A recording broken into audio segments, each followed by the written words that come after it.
And I lost my thing. There it is. Hello! We're going live. We're doing it live. And this is new. Welcome to our Gathering of Heroes. This is a new Saturday D&D game, and we're hoping you will enjoy it. Because I think we will. These are the would-be heroes of the world of Greyhawk. These fantasy world created some 50 years ago by creators whose legacy lives on to this day. We're honored and proud to take up that banner and share this Greyhawk story with you.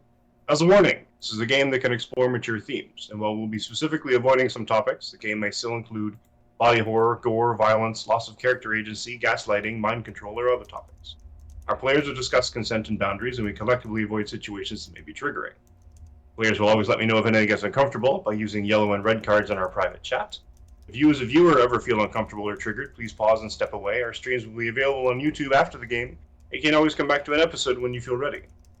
Some quick acknowledgements. To Roll20, a popular browser-based virtual tabletop VTT platform for tabletop role-playing games and board games offering tools for character sheets, dice rolling, maps, and more. To Demiplane, a platform that connects TTRPG fans to make games better with high-quality tools that enhance the ways games can be played, shared, and explored. Legendary Games, a company that creates third-party support products for D&D 5th edition, aiming to provide the best possible campaign enhancements. And we are proud to announce that we are on board the affiliate program with Arkenforge, an amazing virtual tabletop and map-making software. And Rogue Energy Gaming Drinks, reputedly the best gaming supplements on the planet. At least that's what they say. Use the promo code WouldBeHeroes, all caps, no spaces, for $5 off your Arkenforge order or 10% off your Rogue Energy order. Now, I would be so kind to everyone, stand, applaud, I don't know, whatever you do, while you're watching a stream, as we introduce our cast. And I'm staring at my screen, and I'm going to go completely randomly, because that's the way I usually do things. And let's go with Alejandro. Hello, ladies, gentlemen, dragons, kobolds, goblins, and orcs. We're back! My name is Alejandro Del Piedra, and today I'll be playing not Hector, the super strong luchador with a dry sense of humor, but a new character who you'll meet later. If you want to see more of me, you can find me on YouTube, or on Blue Sky, or on Instagram at The Greedy Dragon. And let's see what else. Oh yes, if you want to see more of our crazy shenanigans that you're about to experience, give Captain America over there more money. And if you don't, I'll break your knees. He will. He did it to me. Look, I've been holding in the crazy energy that I release on the streams for 3 months. True. It has been a while. But we're pulling the trigger on this one, so let's do this. Monica, welcome. Hello, lovely people. Thank you for letting me join this ragtag group. I'm Monica Michelle Magana, and I will be playing Metzli Demigtek on this wonderful, beautiful game. And I'm excited to see what we get up to. Speaking of getting up to, I don't know if that's a segue or not, I don't know. Joe. It's most absolutely the segue. So, hey everybody, it's been a while since I've seen your faces, or you've seen mine. My nene, I almost said nene. Nene es una palabra muy mal, ¿no? We are amongst friends here because majority of us speak Spanish. But yes, my name is Joe, better known as DJ Torid or Nolafanger on most websites and social media places and campaigns. I have missed this group. Well, some of you I'm just now meeting. Also, was that shade? No, I'm kidding. I have been busy being a school teacher, so yeah, send Captain America money so I cannot get a burger, because my children ask me for food every day. Hey, do you have chips? Do you have a soda? Do you have this? I'm like, it's 10 o'clock in the morning. Not for your grade curve, I don't. Yeah, they're always hungry. But yes, I will be playing one of my favorite races of all in D&D. You shall see them. They are catastrophic, and lean heavily on cat. Um, yeah, it's been nice to have a little break. We're here. Hey, Joe, scooch over just a teeny bit. I want to find the Hold on. tab. Oh, I can fix that. You got How's that? Okay. Yeah, Is that just, better? We have our I can move my camera. It's right there. Oh, well, yeah. our loyal our loyal viewership is Yeah. Hold on, helping us with our camera tech. How's that? Thanks, D. Horizontally. That's still vertical. Still vertical, my dude. It's fine. I think Hold on, I'm moving the camera. How's that? Other way. The other way. The other way. The other way. Hold on, we're gonna get this right, man. How about now? Hell yeah.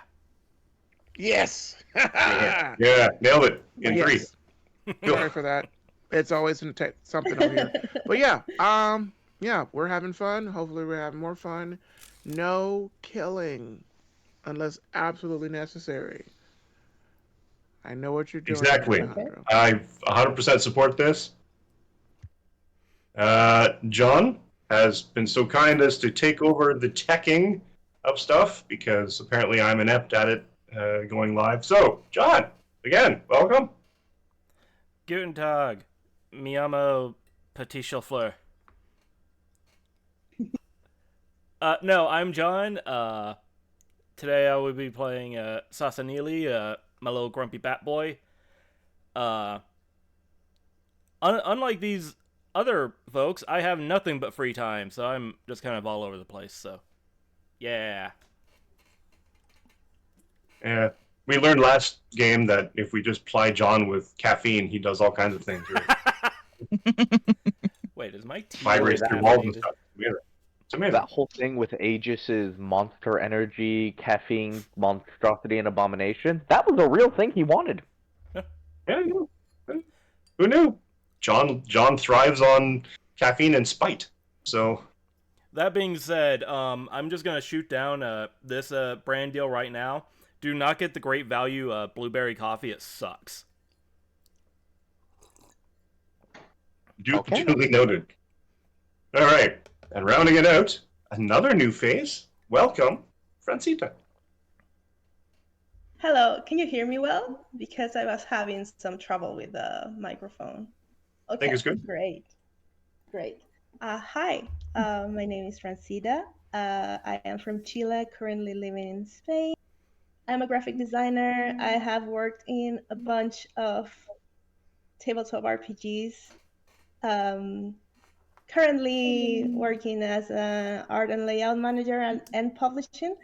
And if we are lucky, our GM, or kind GM, told us that we could have the possibility of having some pets in the future from our upcoming book. So I'm very excited about that. Yeah, right, guys. We're gonna have some pets, some companions. Some. I heard that confirmation. You're right. Remember this? Yes. Guys. Yeah. Guys, we I all have know witnesses. the world revolves around money. If you want to see our characters get pets, all you need to do is give Mike money. All you need to do is donate $10,000. And possibly if you want us to see us play said pets, maybe someday. I don't know. Right. Yeah, I'm gonna be playing my favorite class, which is a paladin, an orc paladin, and yeah, I hope we all have fun, and thank you so much for having me here. Excellent. Yeah.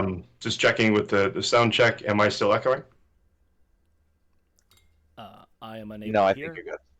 Think we're good? All right. Hi, I'm now DM Mike. I'm not a narrator anymore. I'm active. Well, yeah, fair. Active. Going back to the game I've been loving for longer than most of these individuals have been alive. But that's all right. So let's launch into it then. I wrote a whole big speech and everything. Great. The city of Sasserine. Bustling, alive, and teeming with the scent of salt air and spice. stands at the last great bastion of civilization before the wild, untamed lands beyond, the Immediate jungle. Its streets, Sasserines, echo with the chatter of traders and the song of sailors, yet beneath the surface, secrets coil like vines in the jungle, waiting to be discovered. It is here, in the heart of the city, that fate has woven the paths of 5 unlikely souls together, bound by a single thread. A dwarf, named Pedro Oscar Esteban Gancedo. A former adventurer, a dwarven cleric of Dumathoin, the Silent Keeper, the guardian of secrets and the afterlife. To some, he's a scholar, to others, a storyteller. But to those gathered here, he is something more, a mentor, a friend, and the catalyst for something far greater than any of them realize. Now, to give you some context, I had an idea to create a communal sorts NPC that all of the PCs would be somehow connected to, a hub, if you will. And everybody contributed to his ethnicity, his gender, his personality, and we've created collectively this character named Pedro Gancedo, the Hook. All right. Niven Shadewood, a half-elven rogue with a scholar's mind, has followed his mentor to these lands, eager to study its people, its history, and its mysteries. A student of anthropology, he sees adventure as a means to knowledge, a chance to document the cultures of tabaxi, lizard folk, and all who dwell in these lands unfamiliar. Sasserine, a young bard of the Zina Kanteca, Bat People, once content to lose himself in books, has found his courage in the tales of Pedro's past. With ink-stained fingers and a heart full of unspoken verses, he steps into the world not merely as a scribe, but as a seeker of his own legend. Priest, a towering warlock whose past is shrouded in whispers. Was he a warlord? A prisoner? A tyrant unseated, or a soldier cast aside? None can say for certain, save Pedro, and he doesn't speak of it. But whatever path he once walked, fate has granted him a new one, and a chance to reclaim what was lost. Tar, a half-orc paladin, stands as the embodiment of duty. Raised under the watchful eye of an old friend of Pedro's, a captain of Sassarine's guard, he has taken up arms in service to Clangadin Silverbeard, the dwarven god of battle. Inspired by the tales of old, he now seeks to forge a legend of his own. And then, Metzli Demiktek, a woman whose presence lingers between myth and reality. Priestess, of Mikchekhuatl, goddess of death. Hopefully I didn't massacre that too much. Metzli walks where the veil between worlds is thin. Some say she has lived for centuries, others that she is merely the latest vessel of a spirit far older than flesh. Yet when she met Pedro, a dwarf with an insatiable curiosity for the afterlife and the faiths of her people, her path too began to change. Now, drawn together by fate, by stories, and by purpose, they stand on the precipice of something vast. What secrets lie beyond the veil of Sasserine? What dangers lurk in the lands beyond? And what destiny awaits those who dare uncover the truth that time itself has buried? The answers will be written not in books, but in blood, in steel, and in the choices they make. Just switch to my other window, because Mike is tech inept. Are y'all ready? Ready. E. Yes. Let's do it. Yes, I gotta do this. And that. I gotta play this. Let me know if you can hear that. I can hear that. Oh my It's too god, loud? man. Good effect. It's in fact raining here too. Weirdly enough, it's not raining in Vancouver. I have to unmute. There we go. It is not raining on the Gulf Coast right now.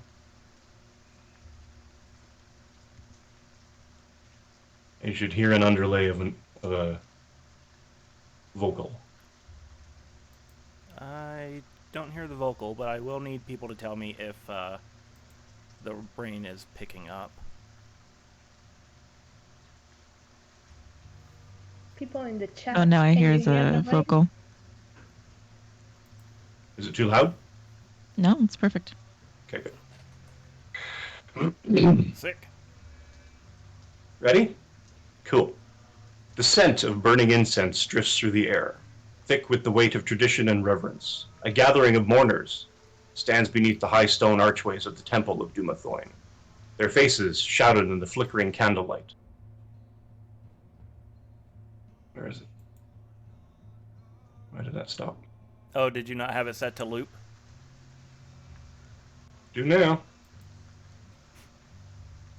The rhythmic patter of rain against the temple's roof is the only sound as the ceremony begins. A steady voice, far too familiar with this ritual, carries through the chamber, rich with the wisdom of his years. He gently lays his broad, strong hand upon the smooth stone of the bier. We are gathered here today to speak of journeys, those taken, those yet to come, and those that end where the gods will them to. We honor a soul who walks the path of the silent keeper, seeker of knowledge and guardian of mysteries, a soul who, in service to Dumathoin, embraced the burdens of wisdom and trials of fate. You can almost picture the solemn nod, the patient gaze, the comforting presence of Pedro Oscar Esteban Gancedo as he leads yet another ceremony. He was a mentor, a companion, a brother in arms, and now, as the cycle of life demands, we must bid him farewell. A long pause follows, the silence heavy with expectation. Then the priest reaches forward, pressing a weathered hand to the forehead of the deceased, and the candlelight flickers, catching an outline of the body, resting beneath the shroud. The rain outside seems louder now, the cold more biting. The priest continues, we here, all assembled, bear witness and remembrance to the life now lost before us. Please now share your stories of Pedro Oscar Esteban Gancedo as he passes to the realm of Dumathoin. If any of you wish to speak, now is the time.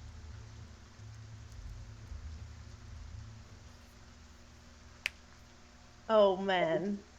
I just killed your mentor. Yeah. Hell yeah. I mean, was the friend of my mentor, right? Yeah, true. Yeah, almost. Although I kind of feel like the group, it was expecting me to do something like this anyway. Oh, we would talk to him first, I'll be honest with Yeah, you. I expected him to exist. I was gonna say something very similar. Like, we spent so much time making him. He's dead. Guys, we just made a This is character epic. in the fridge. Oh my god, this is epic. Okay. Tar is gonna step forward. Tar is not a person of many words, but he feels like he has to say something in this situation, since Pedro was the basically best friend of his mentor, the person that put him in the path of following the his god, basically. So he clears his throat and says, may Pedro keep traveling in the other realm, keeping making adventures and discovering new places. And he will clear his throat again and take a step back.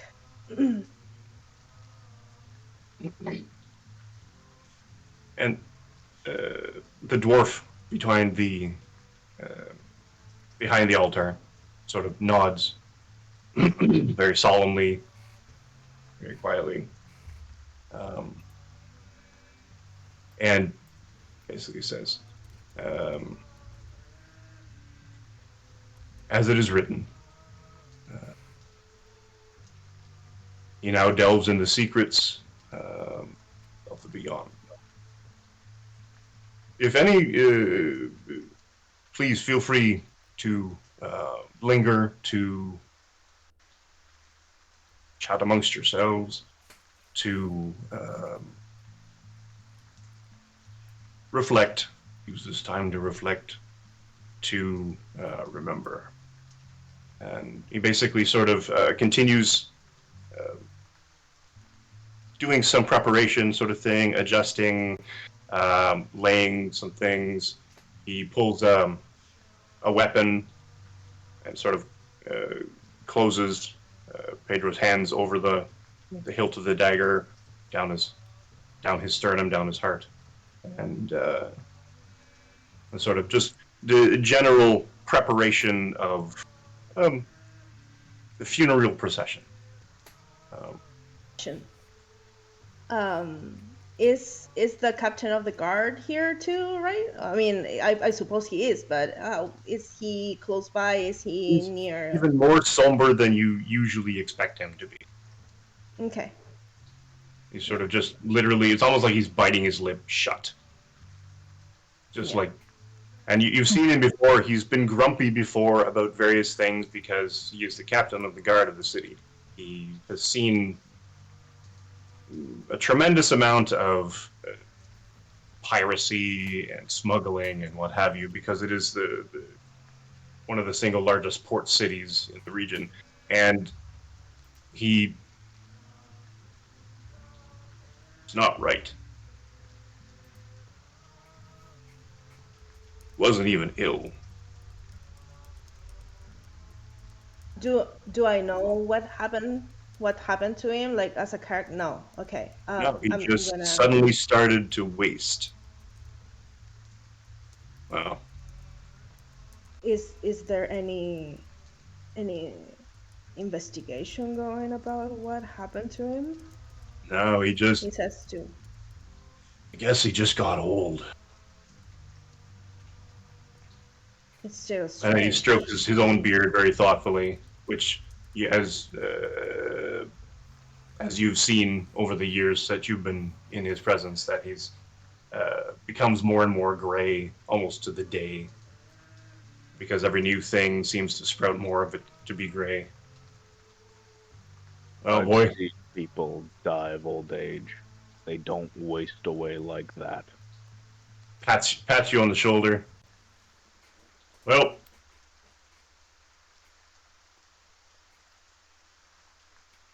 you'll be remembered.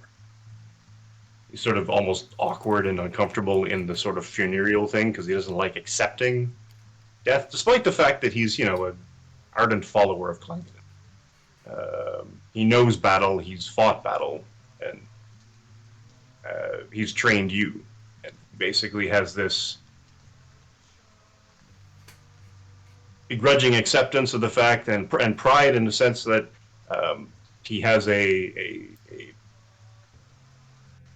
trainee, essentially a devotee of Clangadin that he has sort of helped to sculpt into a thing, but he's always on about the fact that you don't need to kill, you don't need to strive for battle, but don't, relish in destruction. And he will be remembered. You and I will remember him, and many other people. Not right.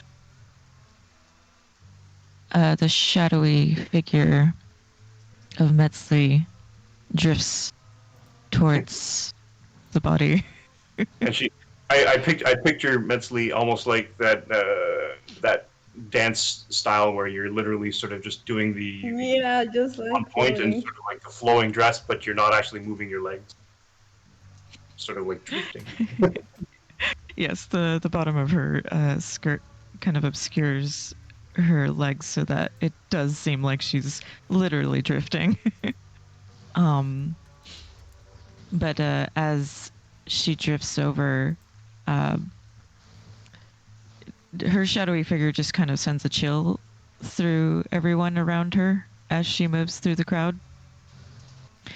And as she comes up to the body, she looks into Pedro's sleeping, peaceful face and says, "Hoy no es un día de tristeza. You are going back from whence you came and joining the millions, thousands of others who have come before you. And maybe someday we'll see you again. But there is something strange here. And she's going to... She wants to check to see if she can gain any insight as to what was rapidly... how he was rapidly declining, if it was anything supernatural. Sure. I'm just trying to decide what role that would be.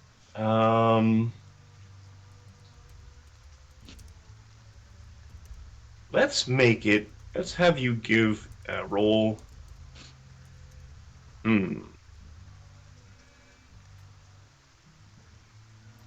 Maybe medicine to start? Okay. Make this the first roll of the day. Nat 20, nat 20, nat 20, nat 20, nat 20. Oh. Dirty 21. Nice. To the best of your knowledge, you watched Pedro go from a relatively old as far as dwarves went. I mean, they lived for hundreds of years, so I mean, it's sort of... But you've probably known him the longest among all of the people here. At least, you met him at first when he first came to the region, to Sasserine, and he would always make a point when he left to always come back, and one of the first things he would do was to visit you, and sort of touch base with, and he kind of regarded you almost as the local expert of religiosity and everything. So you have a very good familiarity with Pedro, and it seems that very, very recently he aged exceptionally quickly and then seemed to just pass of natural causes. There was no underlying illness. He didn't deteriorate more than just sort of ticked out his years. It seems as if time has just caught up to you. Goodbye, old friend. And she seems to do like a kind of like a traditional waving of the hands over him. And very subtly, it's like not like warding. I guess it would be kind of be like warding runes that would kind of just appear over the air above him. And just a light protection over his body so he doesn't get desecrated or anything. I am loving this character. Anyways, and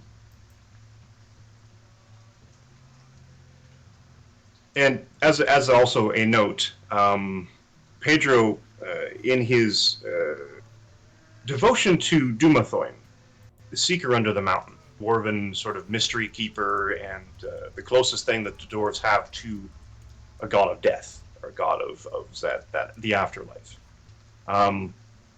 He recognized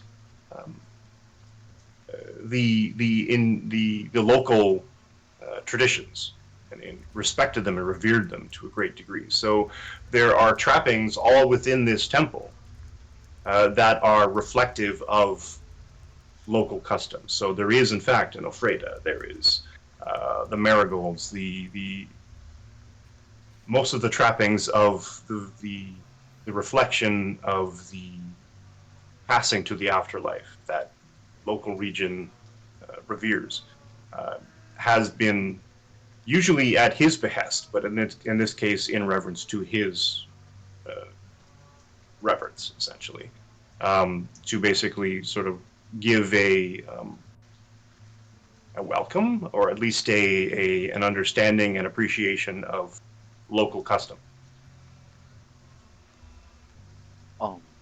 priest would like to walk up to where the body is currently being laid. To say a few words, and what everyone sees is from the back of the temple, what is clearly a human, but one that is disturbingly tall, in foreign clothes, walks forward with a strange look in his eyes, and when he gets to where Pedro is being laid, he starts muttering under his breath where others probably won't be able to hear him. He lays his hand on Pedro's forehead, almost what's the word? Reverently? Mm-hmm. Reverently? Yeah, reverently, and just says under his breath, "You're one of the few people who actually gave me a chance. I hope your God gives you the reward you deserve now that you're going to join them." And he bows his head for a moment, and closes his eyes, saying his last goodbyes to a man he's talked to for a while now, in a time where a lot of people don't. He takes his hand off and he walks back with a dark look in his eyes. And he stares directly, and for a moment he glances at the Metzili, who he doesn't know that's her name, but the woman who seems to be some form of priestess here. She catches his eye and just a bit of a suspicious look, but more of a guarded look, and gives a slight nod. He gives a nod back and keeps walking back to the back of the temple, where he leans against the wall and watches. Metzli is similarly going to drift back into the crowd and become a shadow. Can't do that till later. Need to be at least level 3. I mean metaphorically right now, okay? Right, metaphor. Yeah. So what's the size of the group that has attended this funeral? Is it just the 5 of us and the guard captain, or is it like a ton of people? Well, there's, I would say, probably 24. It's not quite standing room only, but there are various people in here, seemingly of all description. There's a halfling. There's a couple of dwarves, not just the ones who are overseeing the funeral rites.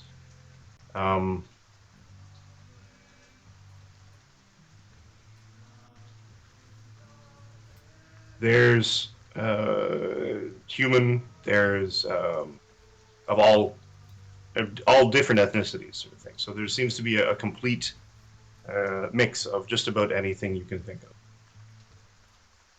Okay. There is a person in here that looks like essentially a parrot, kind of like an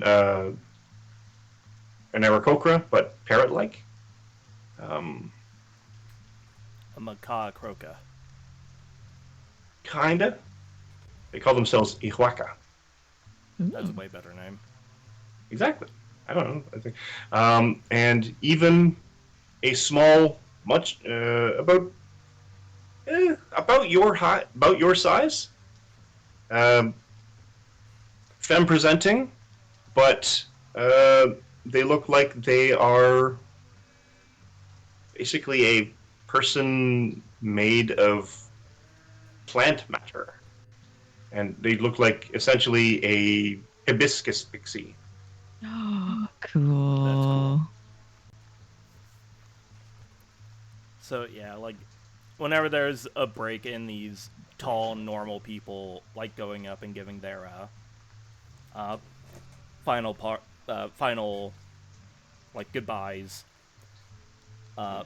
Some people might see like this short little guy who's, I don't know, if you had to pick some pop culture touchstone to describe the robes and tall hat he's wearing, he may or may not look like a black mage from some popular RPG. And he shuffles up to the body of Pedro and says, well, at least your story doesn't end in bloodshed. I will give you that. Would give you a seed to be buried with, but I don't know if you'll be buried in good soil, so I'll plant one on my brother's orchard for you. And he will give a quick little like bowed head moment of silence, and then scurry back into whatever corner he came from, so nobody accidentally trips over him. Because he's only 3 feet tall. He is very tiny. Just a little guy. Just a little guy. Joe, what is Ivan doing? Say that again. What are you up to in the whole funereal procession here? I'm not with them, correctly? You're sort of there. You're watching, a number of individuals walk up and pay their respects to Pedro's lying remains. A tall man, human, looks like. Mm-hmm.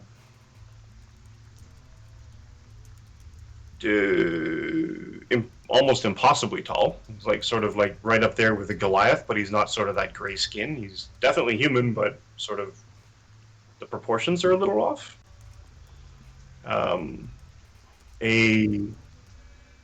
What else is in the room? There's a half-orc,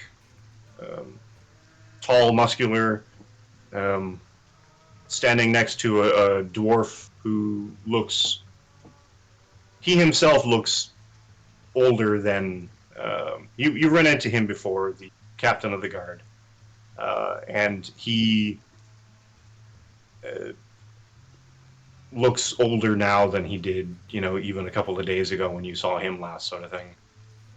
But more of sadness and sorrow than anything else. But he's hiding it by basically just being the most dour individual you've ever seen. A small anthropomorphic bat-like person of the Sinakenteca, people call themselves, and who's dressed like a darker mage from a game of fantasy.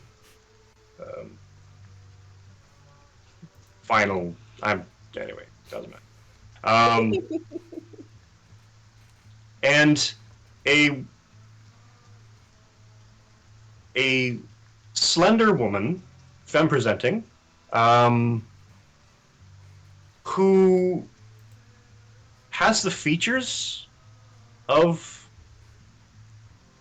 an elf, but not quite. Or perhaps not anymore. Mm-hmm. And there are others in this place. The couple of dwarves. There's the Hiwaka, the parrot person. The small plant-like person. And people are generally sort of... There's an adjoining room where there's sort of like snacks and sort of more reverence and more items of memory for the departed.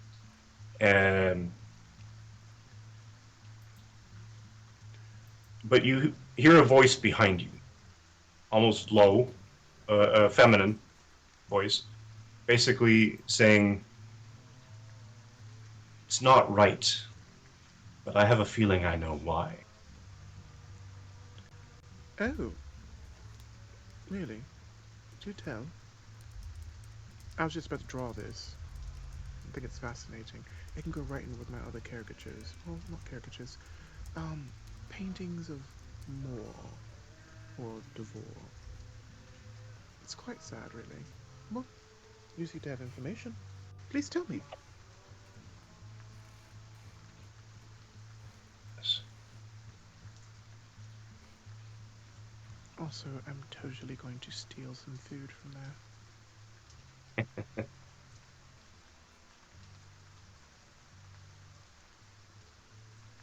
If you're interested in helping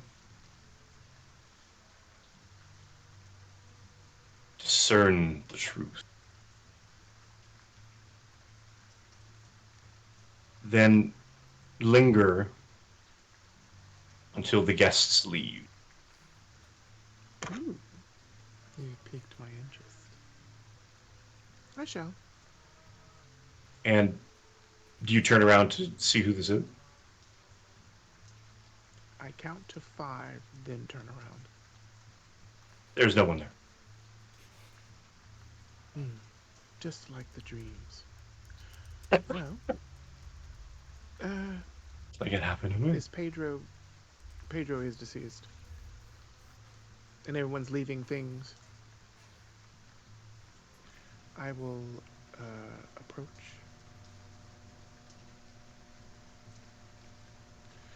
Okay. Well, you are deceased.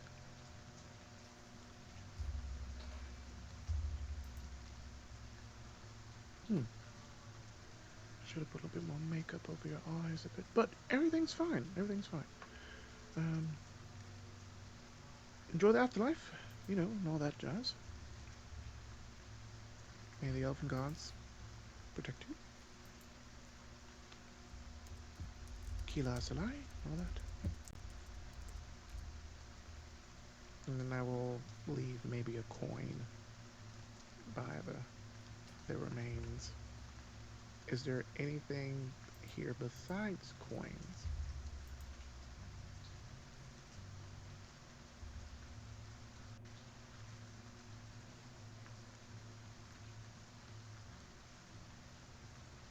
There's a locket.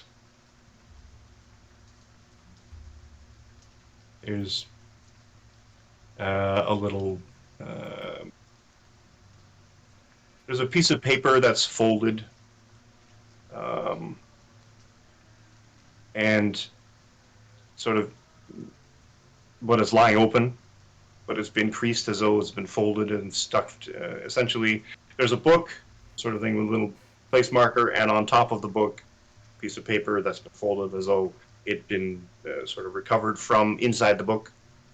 And on the paper is a drawing, a rendition, if you will, of essentially, when a 4-year-old takes up with some crayons and draws a picture of their family.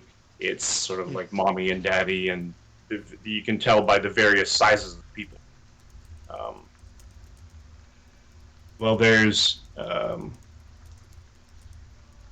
a smaller person and a slightly taller person, and then taller people, and the middle tall person is also kind of rounded and sort of like drawn to be a wider, almost like a square body person, and then with beard drawn on it. Yes. And a halfling comes up next to you and says, "Not my best work. I got better, though." Oh.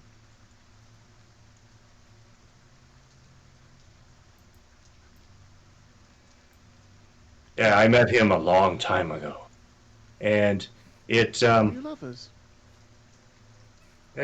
Pedro was great. He was encouraging. He helped everybody. It's a shame to see him go so soon. I'm sorry. Anyways, Well, sorry to disturb. And he wanders off into the next room to get some snacks. well, it appears that you have quite a bit of a fan club.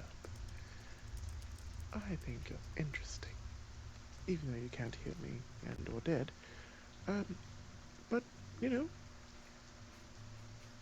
pretty sure you have secrets in there that you're not telling anyone about.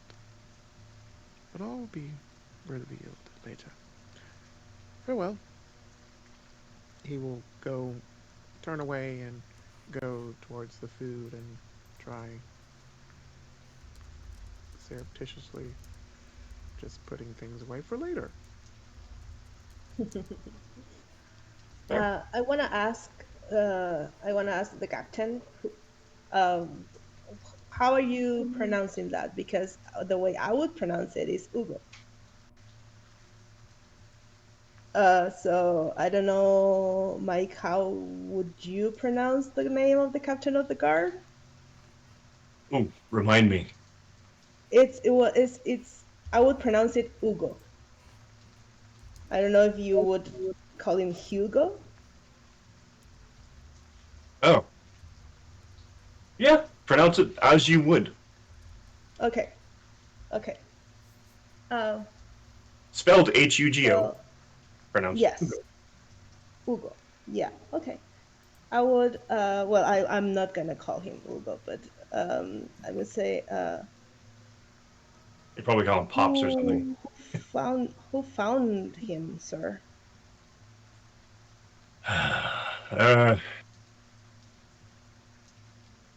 I think he passed here. One of the priests, I think, found. Oh, is any investigation going on about what happened, or has it just been wrote off as old age? Well, I mean, there's no. I mean, I had a look around, but by then they'd already started to just accept his passing and everything else. So, I mean, I didn't see any signs of struggle. There's no wounds. There's no um, signs of poisoning. It, he just he was old, I guess. I don't really believe that. Well, he was as old as me, which is why I'm bothered by it. Yes, I but don't like admitting frailty. I don't know what happened, but uh, he was fine, right? Like most people must have seen him this week, talk to him. Well, I mean, you're a you're an orc kid, so you're not gonna. You're still young, kid. You're not. People are gonna get old. I'm not gonna be here forever either. I'm kind of feeling my age as I stare at him now, so it's just part of life, I guess. Yeah, I guess. Well, Still bothers me though. yeah.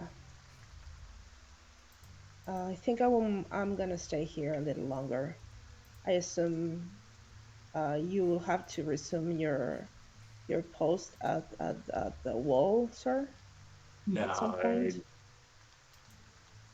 I got people. I mean, it's all paperwork now anyway. Uh, well, I might go home and rest. Starting to I feel my didn't age too. want to suggest. I didn't want to suggest that because I thought you would tell me that you wouldn't do it anyway. But I agree. You should go rest. Today has been a lot. I've told you not to be mothering me. He kind of points and sort of pokes because of the difference in height. He pokes at the chest plate that you're wearing. I know you said that I'm not that I'm just a kid, but I've grown. Yeah, and height. Don't think I can't take you down, no. I wouldn't I'm presume. going No. to rest my feet, but not because you said so. And he stalks off. Always agree. Rain. And he just sort of grunt. You can hear him sort of the slow muffle grumble as he walks down the hill. And eventually, sort of the rain itself sort of fades him out. Yeah, I watch him go, and I know that he's pretending to be better than he is actually feeling, of course. And as soon as he goes, my face goes like worried. Uh, I look around there. People have people started to go already? Some have trickled out. Some have kind of wandered into the reception area to see more of the Yeah. mementos, eat some biscuits and other little snacks, cheese plate. Cheese plates are Yeah. canon now. And then generally sort of have been filtering out. So it's about half as many people as there were at the beginning. And they're slowly trickling away. Okay. I'm gonna kind of wander around, just like trying to listen to any conversations that have been going on about like people that are talking about Pedro and like stories, and not trying to just like suspiciously eavesdrop, just like kind of if they are telling stories about Pedro, then I want to kind of reminisce this way. Sure. Various snippets of this and that. I remember when he did this for me. I remember when he helped us build our porch.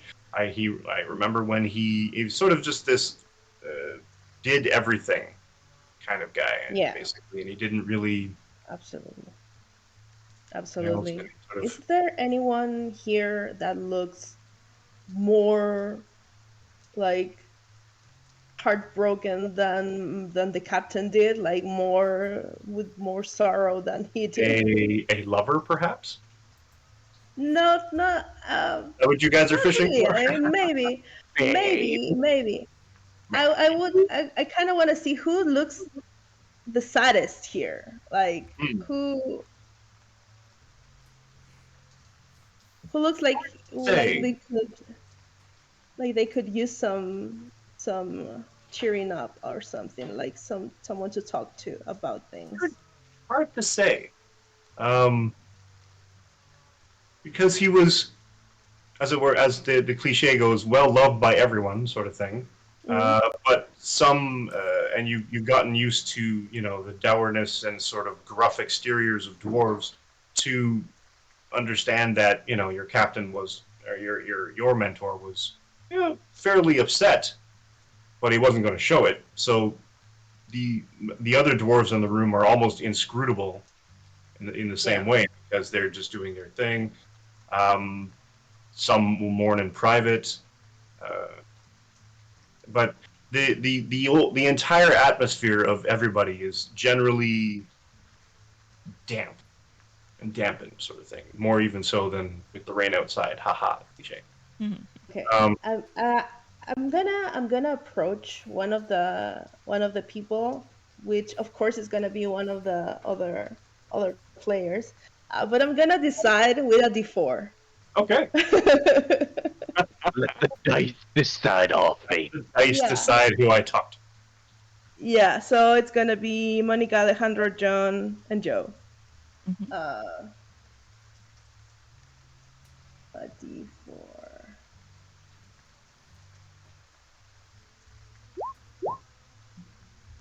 Okay, so Alejandro. I'm gonna approach Priest then. Okay.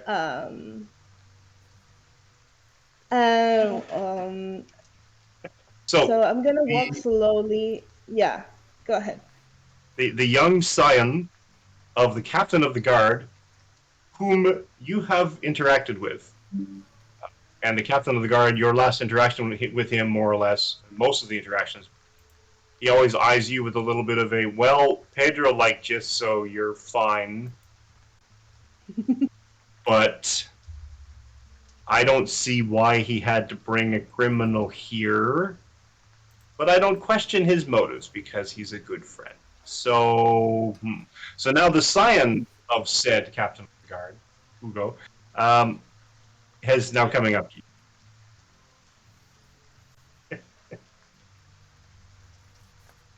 So to make sure I understand, the captain of the guard does not like me. None of our interactions have probably been good, I'm imagining. It's less that he doesn't like you specifically, and basically, like, I don't know why he keeps bringing home strays. That somehow makes it worse. You know, I know. Okay, so, hold on. So Tar is currently approaching me at the moment. Yep. All right. Priest is going to wait until he's within speaking distance, and he's going to very clearly, in like a sardonic, cynical sense of humor, say, "Wow, they haven't even put Pedro on the ground, and you're already here to kick me out."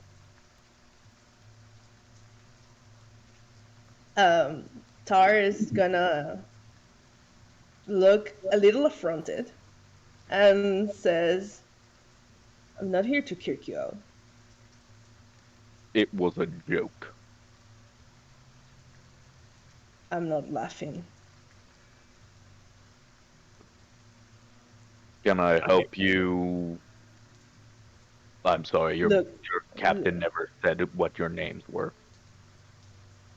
my name is Tar, and I will hold up my hand. I think we haven't been properly introduced. One thing, how tall is Tar? So I know where to look when pretending to talk to Tar. Pretty tall. But your character is also tall, right? Yeah. So I think that might be looking just like Close to eye level. But if you're yeah. if Priest is like 7 feet. Yeah. I think it's one of those okay, rare so moments. Still, most everybody is looking up. Yeah. yeah. I think it's one of those rare moments where Priest, one, is a little confused that someone's come up to shake his hand, because I imagine, outside of Pedro, basically everyone has kind of avoided him, because he doesn't look nice. And two, there's also the slight surprise of, so there is someone here who's almost as tall as me. That's neat. And, they're looking at the hand for a moment and cocking his head. He puts out his hand and says, and you'll notice his arm is, like, disturbingly long. I mean, not like Mr. Fantastic, but yeah, like when he puts out his hand, he's not doing the normal thing of extending the elbow. He just lifts up his arm and it covers the distance. Okay. He's like, Priest. The name's Priest. And yes, I'm aware I'm dressed like a priest. Glad we covered that. I was just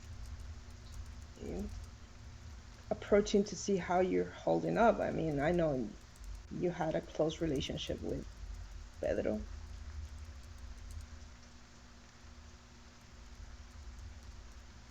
Not well, to be honest. Was one of the few people who actually talked to me even back where I'm from. And, I don't mean any disrespect to you and the other guards, but the investigation into how he died seems a little lacking, if I say so myself. Tar is gonna look around. He knows that Ugo already left, but still he looks around to see that no one is actually listening to them, and he says, I will have to agree with that. No, really now. I know Ugo was just saying that this was normal and old age and etc. But this doesn't sit right with me. This it's strange. It doesn't nothing in the actual facts is amiss, but it's something here. It doesn't feel right, and it's more than sorrow.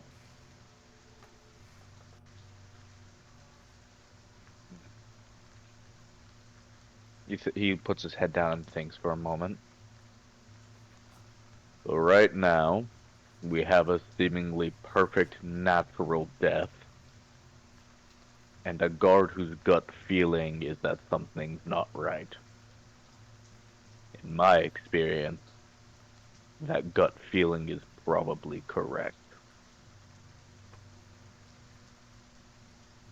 Tar is gonna take a step forward, like kind of like making the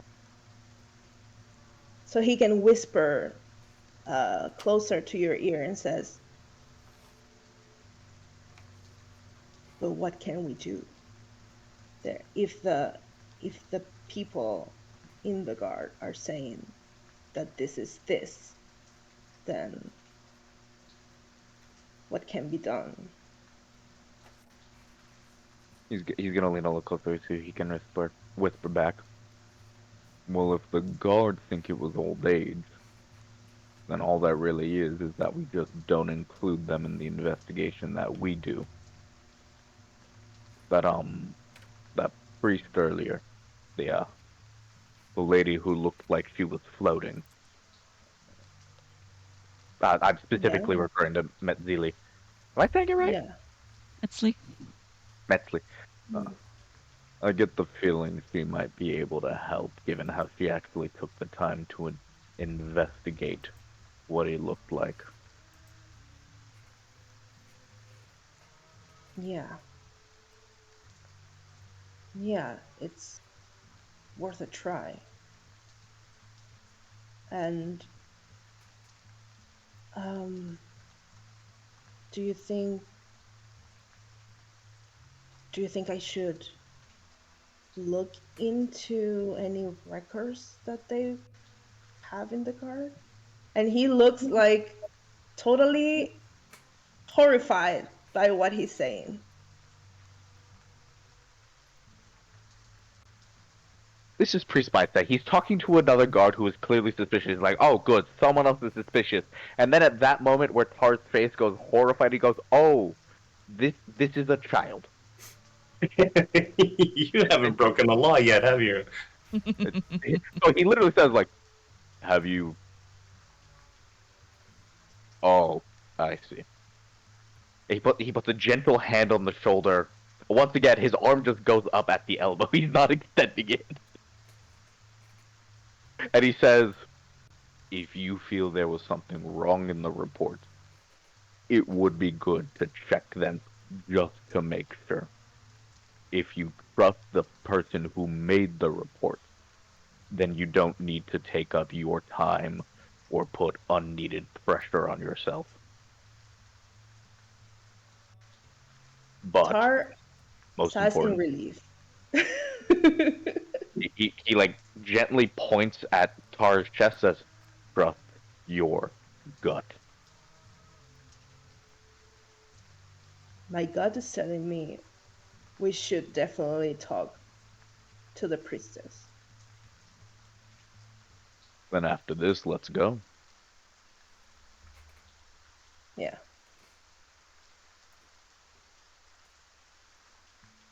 So there goes a person from the guard, a guard and a kind of shady person walking That towards shady outsider who's clearly not from the here, and the guard yeah. captain's protege.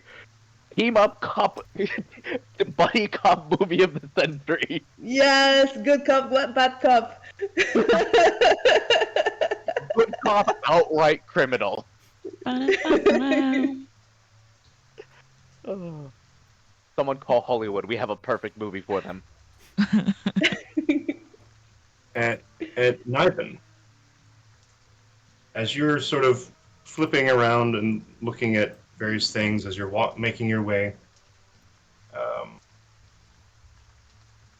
you see another sort of written journal sort of thing, and it's closed, but there's a piece of paper sort of half in it, half out of it. But what catches your eye, actually, give me a perception check. Oh, both? Oh no, neither. Or who? Ah, okay.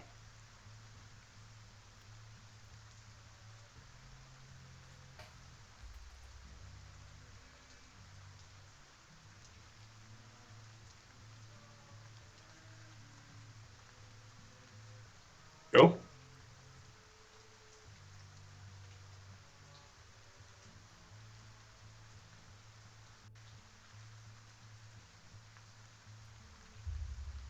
You're muted.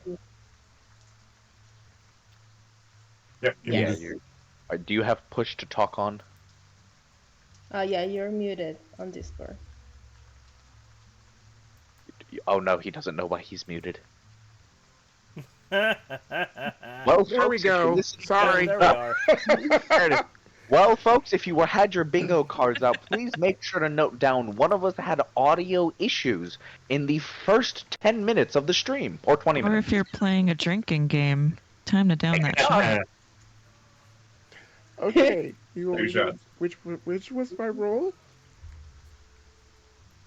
Perception. Perception. Okay. On D&D Beyond. Yes, please. Okay. We should really do Perception. that bingo with Wait, shots sorry. next time. Yep. 11.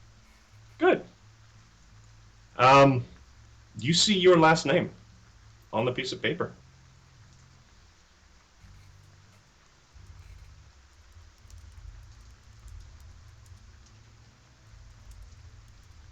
Hold a piece of paper.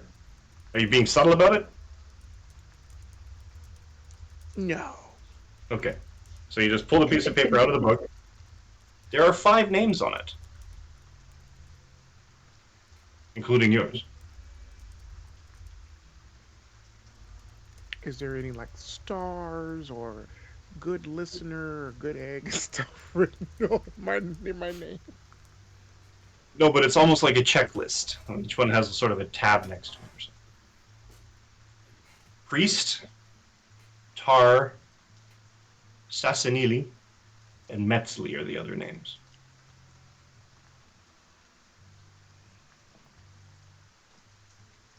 Now, who surreptitiously added my name to a list with non-cat people?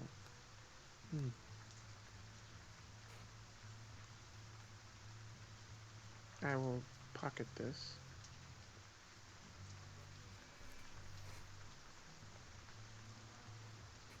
Is there anyone around?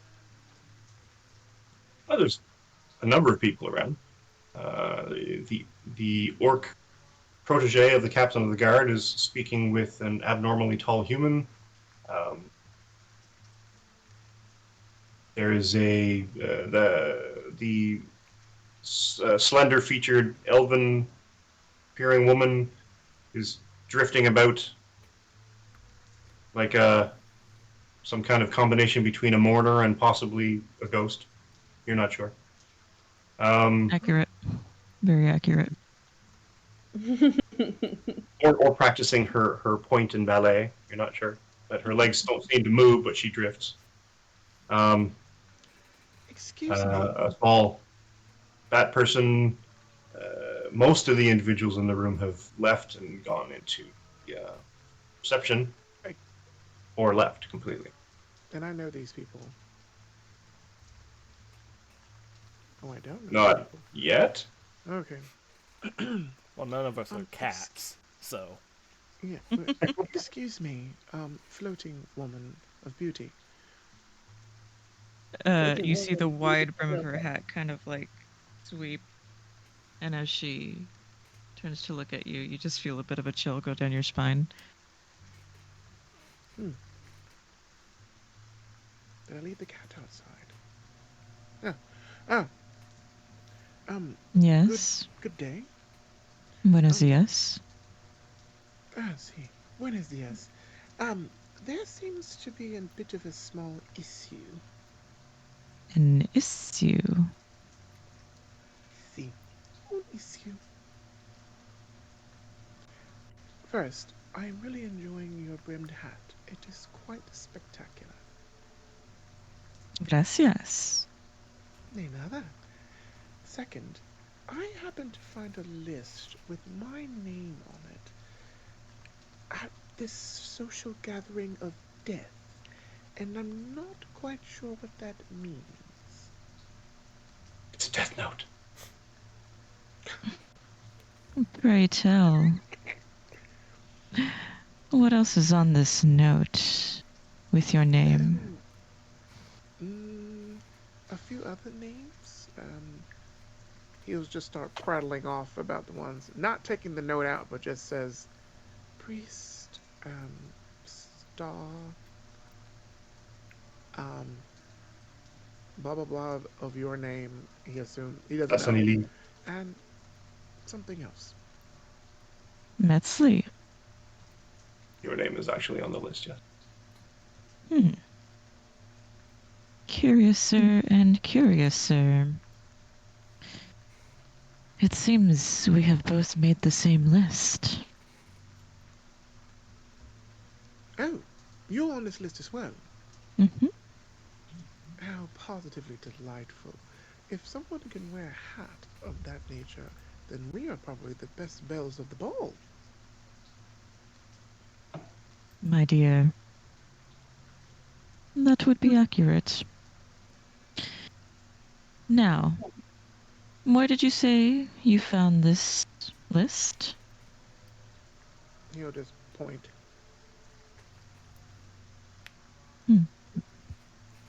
Is the pointing towards the body? Table of assembled mementos.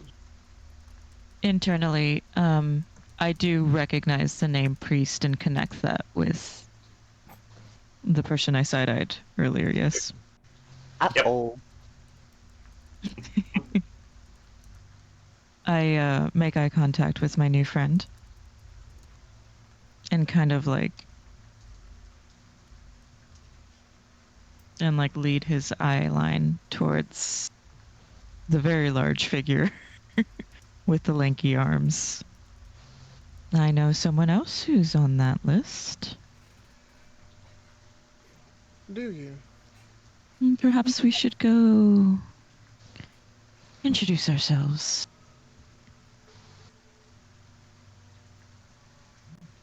But I'm okay with this.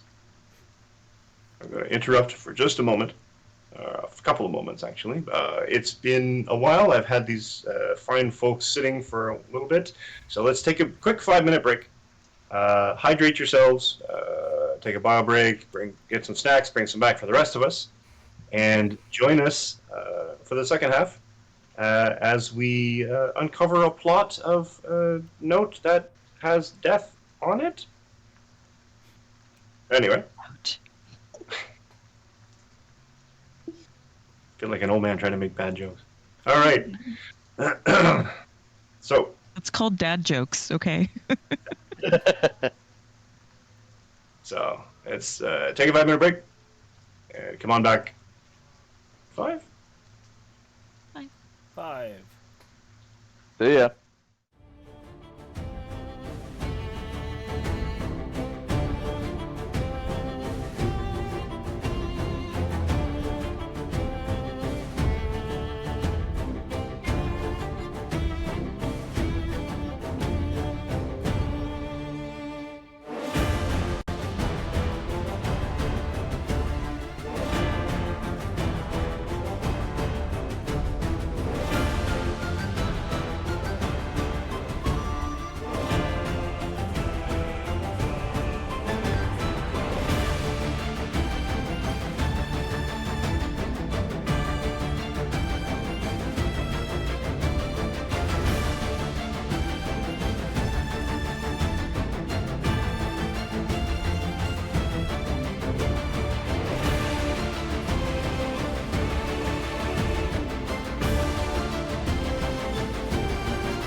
And this is why it's completely reasonable to eat 6 corn dogs for lunch.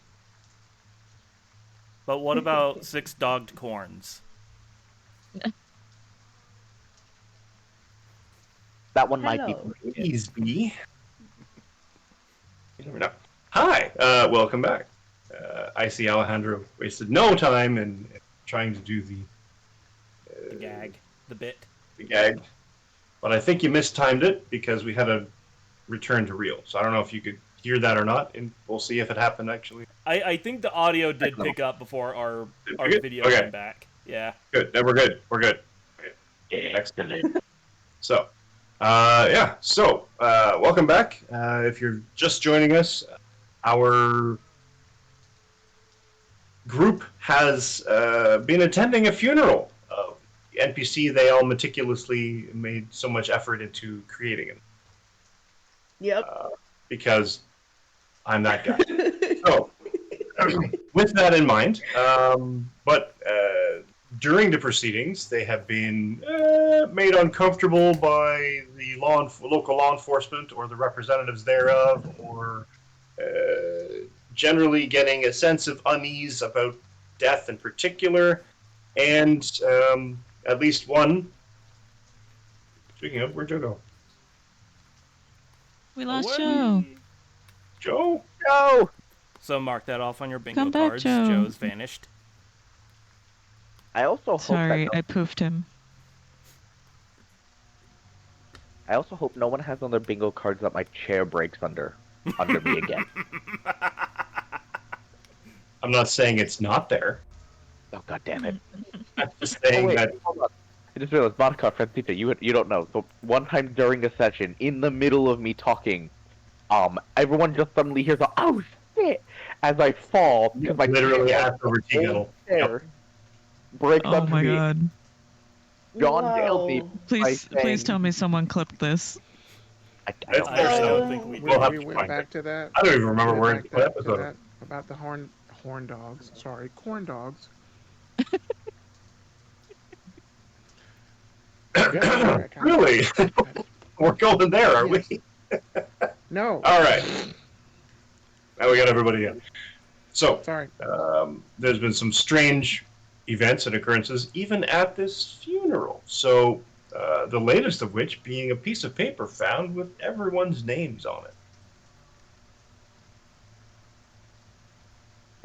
So, So the list was not read aloud, was it? It was Not just yet. yeah. So I'm thinking that the whole time everyone else has been interacting with one another. You know, Sasserine has just been off in his own little corner, just kind of like using his bat hearing to pick up tidbits and stuff of stories of everyone's experiences with Pedro, writing them down. Yep. And then like once people like start talking about like a mystery, like he just kind of starts focusing in on that. So like he is a respectable distance away from people, but he's kind of sort of eavesdropping on everyone else. respectively, eavesdrop. Yes, respectively. I Yeah, like start every- to drift. Oh no. I start to drift towards priest. Oh. I imagine Metzley sort of her eyes move at like a slight time, just slightly less. So whenever she looks up at you, her eyes then follow. Yes. Hmm. She's on a 5-second time delay. And then the eyes come into focus, and then otherwise you're creeping the hell out of them for like a minute and a half, or a second and a half. With my new friend in tow. Exactly. So you drift over to priest.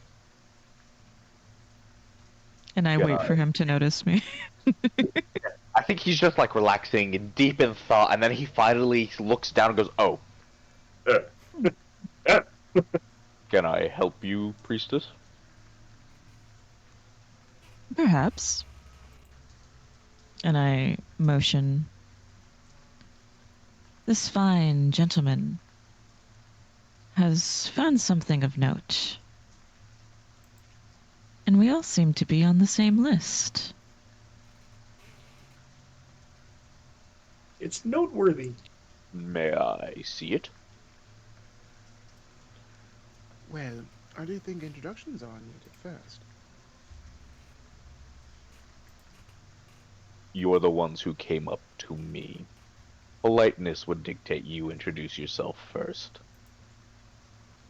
In regular times, but you are requesting information, so I think you should start first. It's opposite day, and Pedro's dead. I'm aware my friend is dead. So sorry that he died. And your name is looking directly at Joe's character. Naveen. Oh, whoops. Clicked the wrong thing. Hold on, you cut Naveen. out for me. What did you said your name? Naveen? Naveen. The name's Priest. Your reputation precedes you. Are you a priest? When she says that, you see Priest's eyes go very wide for like a split second. He does it now. Really? And Does it now? You're he that he priest? leans down and whispers in her ear, and what reputation is that? Once again, like, you know, her shoulder kind of shifts and then her eyes follow and like locks eyes with him. Stares through him. Mm-hmm. The sisters. They have stories. And drifts back to looking between both of them. Well, I hope those stories know that those times are behind me. We shall see, shan't we? Yes, we shall. But besides that, you mentioned my name was on a list with yours, and your name I is do. Metzley. a pleasure. Demiktek. Now, do me, as Metzley has been introducing herself, their self. Herself. I feel it also very important to note. Anyone who has been introduced to Metzley at this point, give me a religion roll, please. Religion, I'm not so good at those. And my rolls precede me.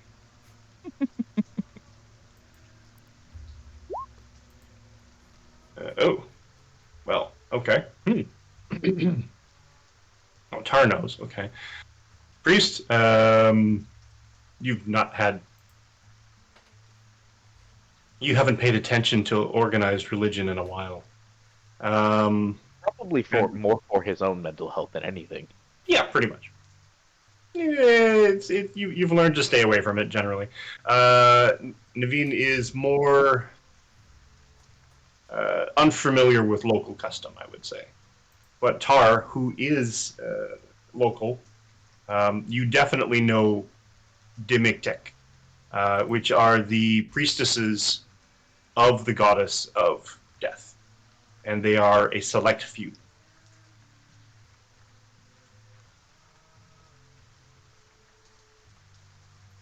Oh, you're muted.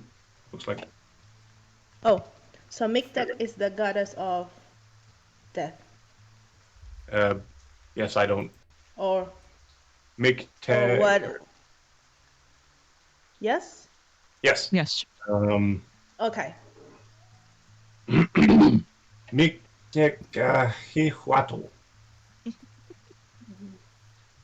I'm sorry, I'm butchering it. No, it's okay. Miktek is fine. Exactly. So I extend my hand in greeting, first of all, towards Metzley, and I say, de las sacerdotisas de Mictec. she extends her hand, and as she comes in contact with yours, it feels like ice. And she says, "De los ojos de Mictec." Ah, Eyes. The eyes of death. I see. I'm sorry. I'm Do sorry. not be sorry. This is all part of the cycle.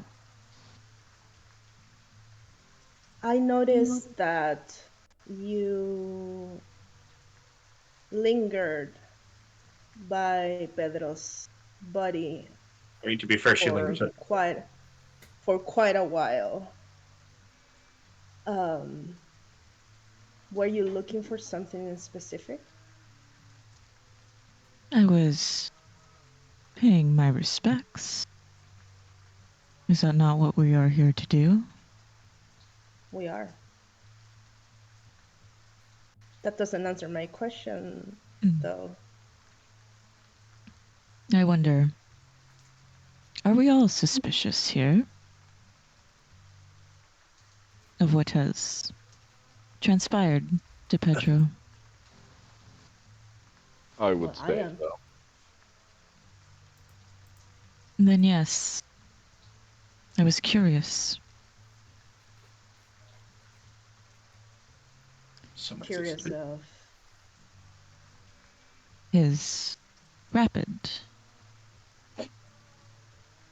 demise. I wondered too if it was something supernatural.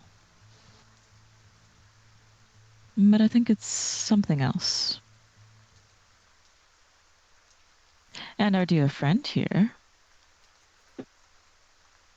has found something interesting. A list with names. And I wonder if you might be on this list with us. May I see it?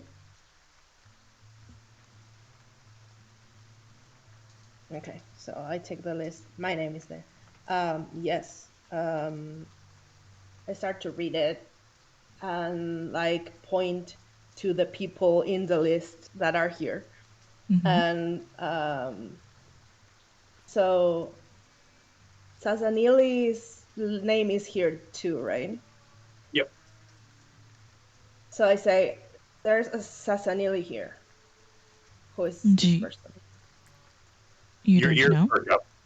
Yeah, like it's probably not hard to notice since he's like kind of conspicuous in trying to be inconspicuous, but like his tall, dumb, like woven hat rustles, and then you just see the small robed figure just snap his head to look at you guys. His ears move. Can I roll a perception check to see if I just happen to be looking in the right direction when that happens? Yeah, let's give a perception. Love that. That's a 17. Yeah, he's very not subtle about it. Oh yeah, no. So I imagine the Neely jerks his head and looks and he sees Priest staring directly at him. Oh yeah. I found him. We found him. He just starts walking over towards the small Batman. He is stock still. I look. Yeah, I look around. I see that you're approaching the little Batman. I refuse to say Batman. I will get you to say Batman by the end of this campaign, or so help me. And I follow you. So I assume I catch up to you. We're both long-legged. So I don't we know. approach. People have to walk slow. We're gonna play good cop, bad cop. This is definitely the party of intimidation. Charisma, persuasion. Intimidation. It's the Drake meme of persuasion and general niceness. Nah, intimidation and violence. Yeah. So I walk on over to Neely. Am I saying it right? Sansili. Sasanili. Sasanili. And I go, would you happen to be Sasanili? Yes. Please follow me. Or At like least, that at least tell him something. Like, is. Oh, right. Is Oh, it a hit list? you're not in danger. No. Well, Okay. maybe. We don't know yet. I mean, we wouldn't put ourselves in that list. Fair. Sure. I guess lead the way. How tall is Sasanili? Very short, like 4 feet on a good. I think it's like either 3.5 to 4 feet if you don't count the ears, but if you count the ears, it's definitely like nearly 5. So I imagine as Tar and Priest are walking away, they have to stop every few steps to let Sasanili catch up. Yeah, he is booking it. People in the group. Like a scored mission in a video game. Exactly. That is the speed he is going. I'm having Resident Evil flashbacks. Well, any video game, dude. Booker, catch. Yeah. But I mean, in 2024 edition, everybody moves at 30. Oh. He's booking it. Yeah. Apparently, yeah. Long strides. Okay. Back in my day. In my day, Don't get me different started. lineages had different movement speeds. Yeah, let's go to bed, Grandpa. Let's get you to bed. Oh, all right. All right. Oh my god. Just for that, I'm adding. So we are gonna approach the group again with Sasanili with us, and I'm gonna say, so this is Sasanili. This little burrowed figure just kind of like nods. Holding him like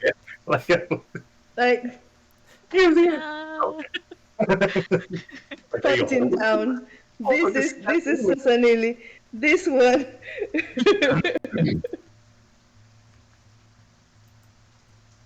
Welcome.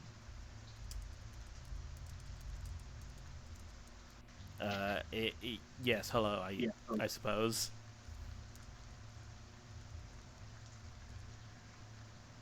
And what was your relation to the deceased? We traded stories. I bought books off of him. He just kind of like looks at you, and is just like, are you like the Grim Spectre of Death or something? Like you're kind of giving off this this aura of, you know, like icy cold clutch of death type thing. Are you gonna could kill say us?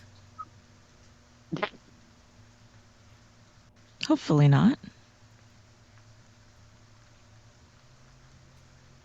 I don't so Probably much. yes. I don't so much cause the killing. I'm more of a ferryman. Okay, that makes sense.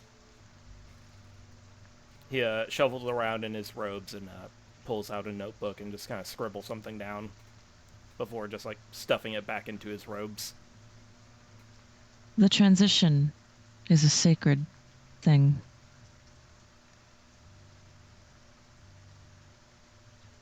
So, what's with the list?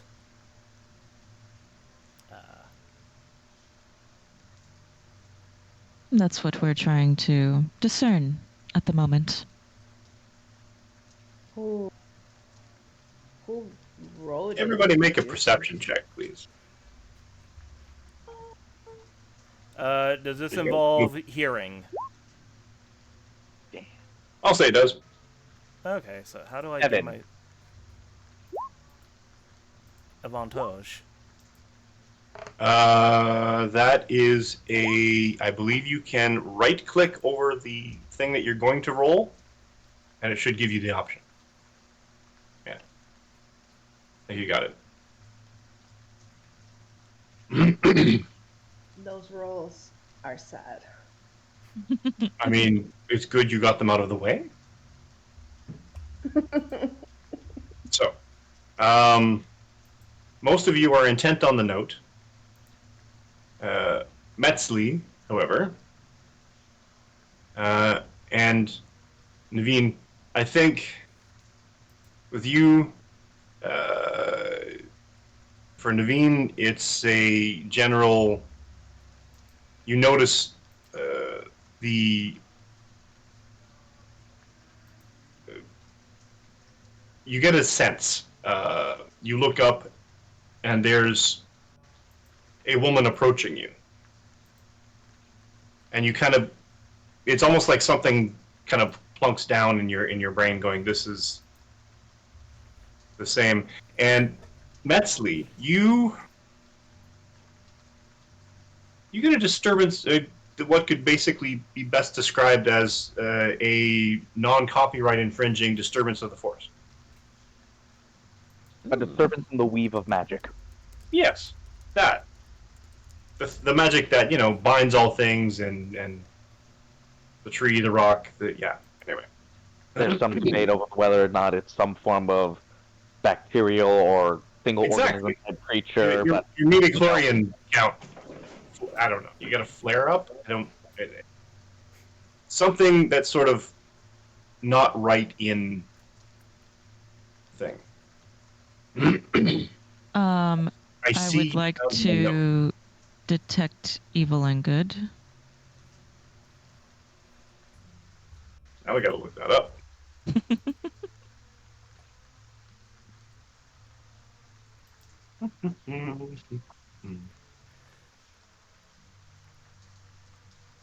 Detect evil and good? What's that do? Detects evil and good.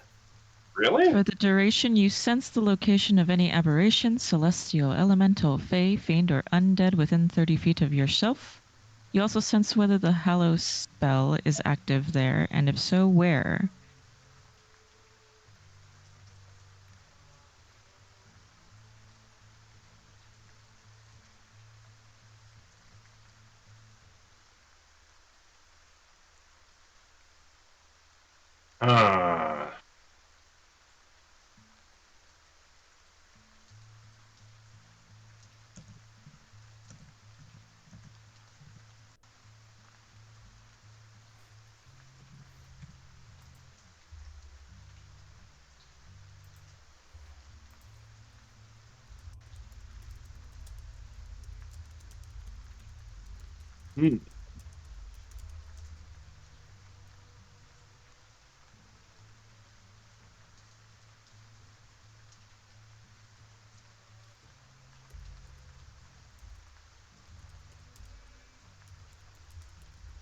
Okay. All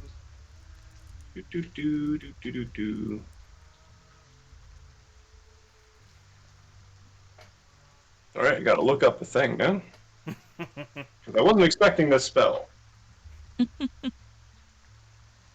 You have a party that's mostly spellcasters. I should have. I should have. Honestly, I worked with these three of you before. This is okay. This is fine. I think the only one who doesn't inherently just have say a spell yes. might be Niven. Fair. You can just say yes, there is some evil or good. Well, there's the whole area is consecrated. That apparently you can detect with detect evil and good. Mm-hmm. And you also would detect celestials, aberrants, undead, and fiends, etc. And nothing specific. in range at very least. Hmm. Okay.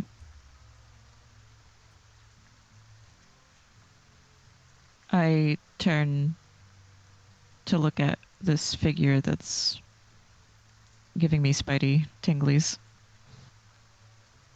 The Spidey tingle. Human, very old, moving with some effort, potentially because of age.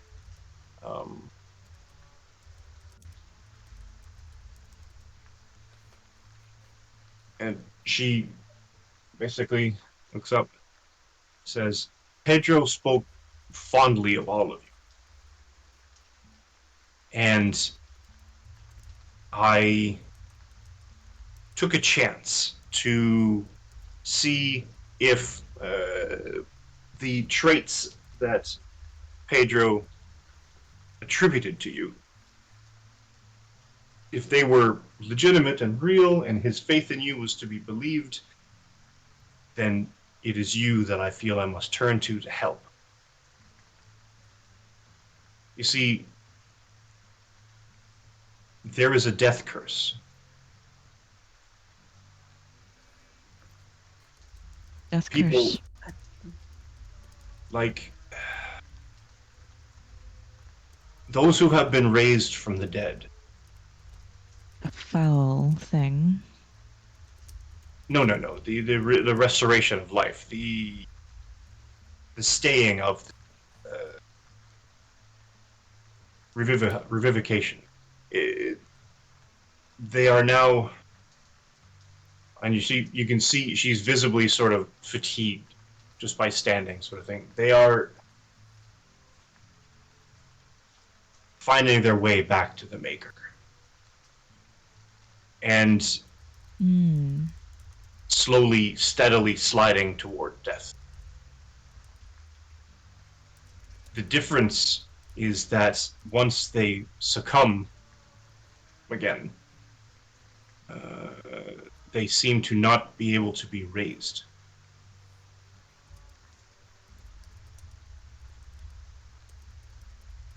In my line, it is better that they never be raised once their time comes. And she looks at you in your line. Mm-hmm. I'm surprised that you haven't been feeling the effects.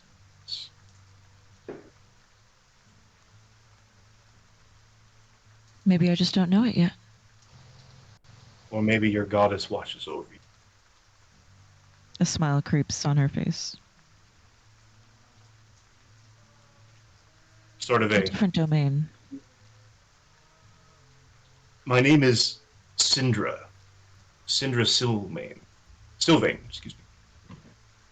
A pleasure. Miktek. Demiktek. Unfortunately, I'm sure you will be pleased. Oh, but I am succumbing to this. I was an adventurer, and then I got shot in the knee. And I don't know how much longer I have before I perish.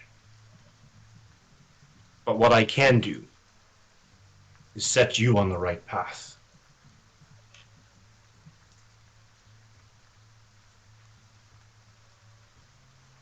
I hold out my hand to the elderly woman. She takes it and sort of almost pulls you in. Mm-hmm. Do you resist? Do you try to... No, but as she takes my hand, because I noticed that she was like, her movements were laborious. Huh? My kind of drifting, like, it just, as soon as she like touches my hand, it just kind of like lifts weight off of her a little bit so that she's not as labored by gravity. Okay. It's just a small. Give me an insight roll, please.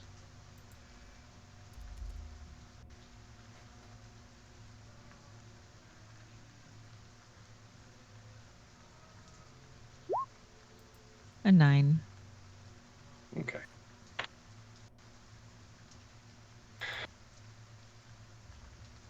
You feel that your effect is to sort of take that, and she kind of like almost loops herself in to kind of support herself on your forearm. Mm-hmm.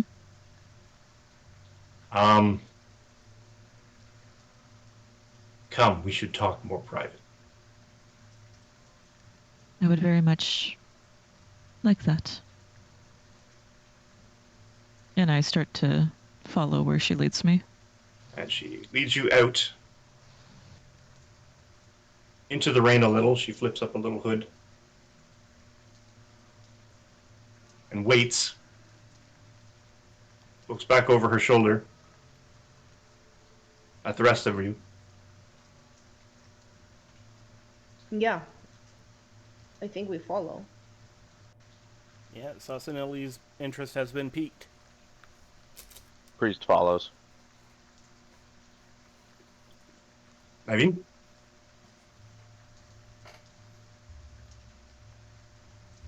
You're muted again.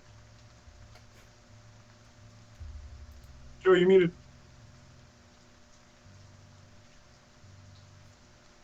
I do follow. I do follow the group.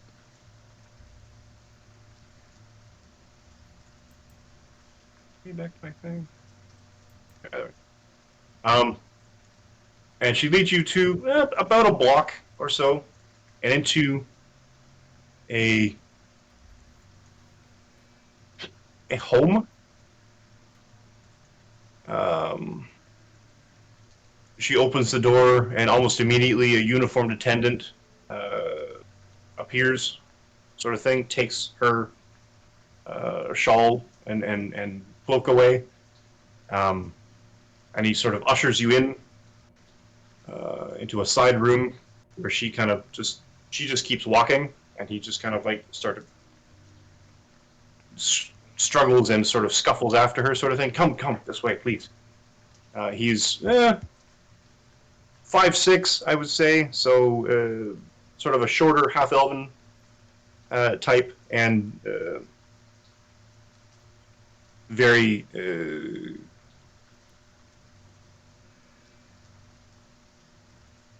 very major domo. How long are you keeping up that spell, by the way? Yes. Okay.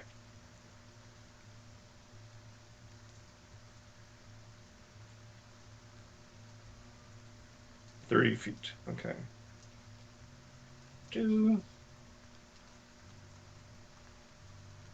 All right. Lasts for 10 minutes. Okay. You are all led inside. Syndra takes a chair in this a larger wood-paneled room, a fireplace, comfortable chairs. There's a heavy table off to one side that has goblets and bottles of wine. The paneled walls are hung with maps and sea charts, and there are racks in the off to one side of the room, and that have shelves on them that hold a lot of rolled up pieces of parchment. Syndra takes an overstuffed chair, sort of lowers herself very gingerly into it, and says, "Thank you for coming. I had a feeling that Pedro's faith in you was justified. I was an adventurer years ago. I died once through misadventure, obviously, but I have since closed the door I thought I had on that stage of my life. But this curse seems to be claiming or reclaiming everyone that has once had that brush with death, including Pedro. And Magic has a funny way of taking what's owed to them. but it doesn't seem to work at all now. recent deaths don't seem to be affected by any revivification magics. It's as though an entire shadow or pall has been cast over the land that prevents the restoration of life. And even some of the clerics that I've talked to have no idea what's happened. But I have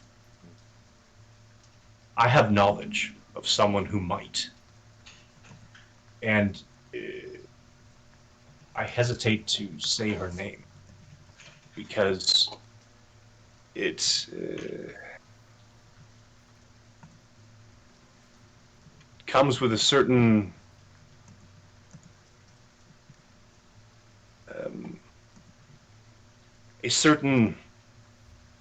danger.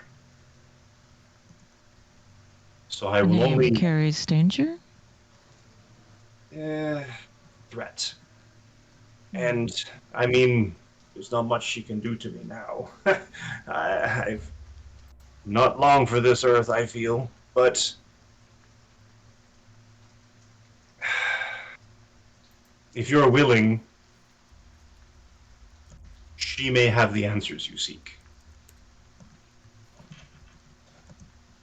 Her name is Zaldara Cordris. Zaldara Cordris. She is a lich. A lich. Now I see. And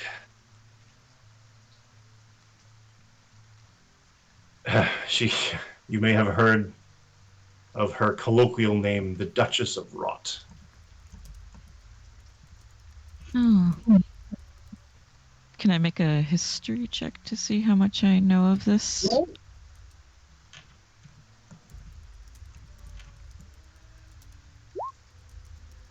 16. That's enough. Yes, she's sort of a name of some legend. There are a number of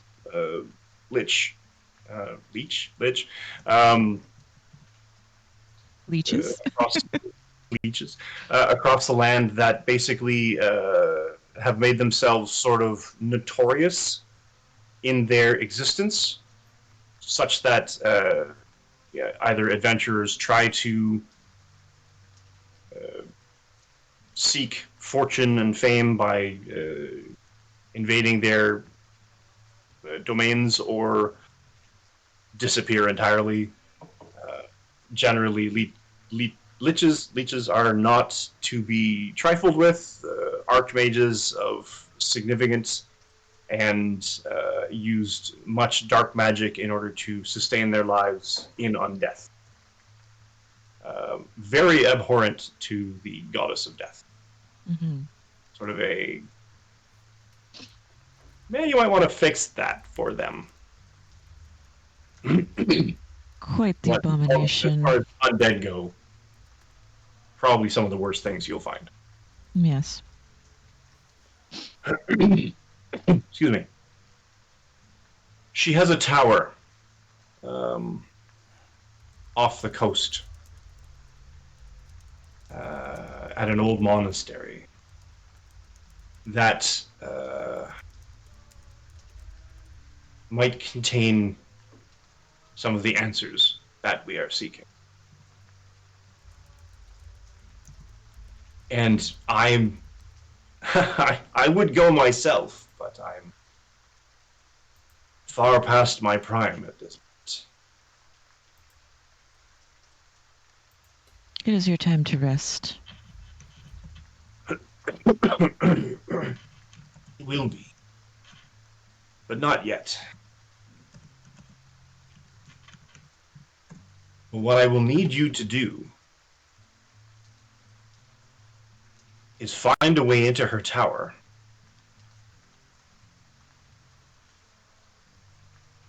and see if you can find information. My understanding is that she has not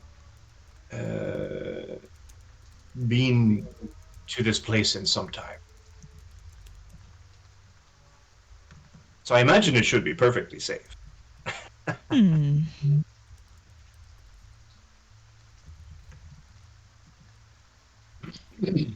Safe. A Lich's Tower. Well, Gideon, get something that finds some proof or evidence or information and get out. Exactly. Quick break and enter, steal her mail. A heist, you say? Classic D&D. Thievery, mail fraud. What more could I ask for? Identity theft. Exactly. I mean, you could try.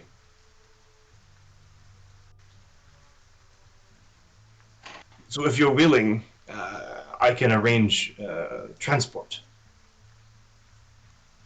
It's a short distance away, but far enough that it's not uncomfortable for the citizens of Sasserine that an archwitch is skulking on there.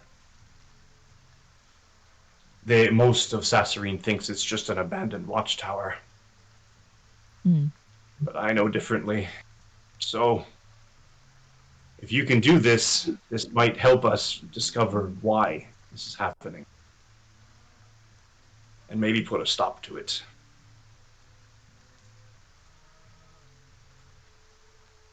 Metzley turns to the group. And are we willing? Yeah. It helps us solve how Pedro dies, so yeah. Do we get anything out of it? Besides helping Pedro.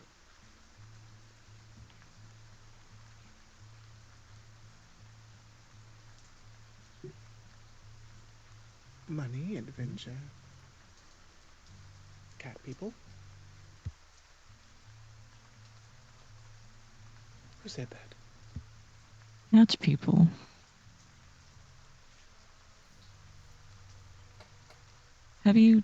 Are you in search of cat people?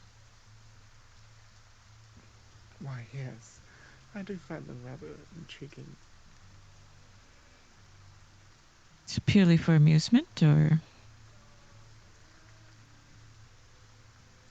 Yes. Okay. Professional curiosity.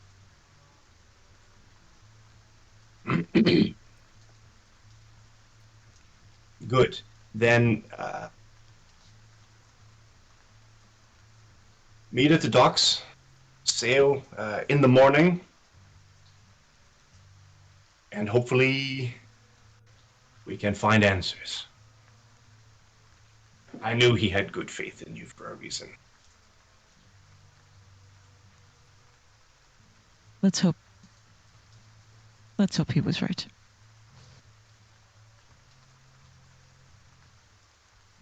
And so, with that, she bids you good night.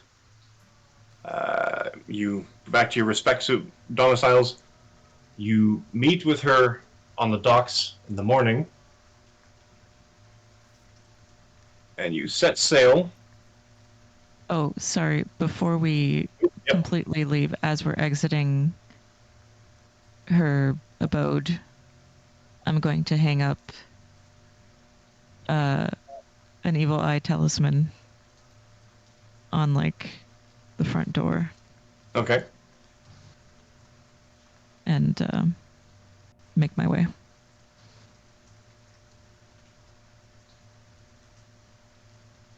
Okay.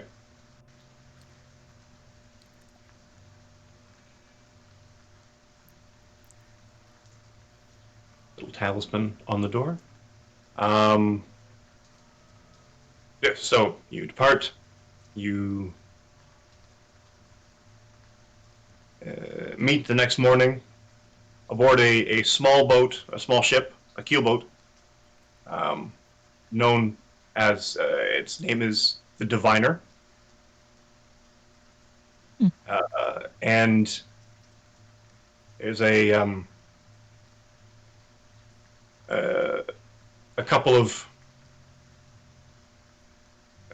sailor types, making it ready. A halfling at the helm kind of stumps down the stairs. So you're the group, hey? Workmate. We are.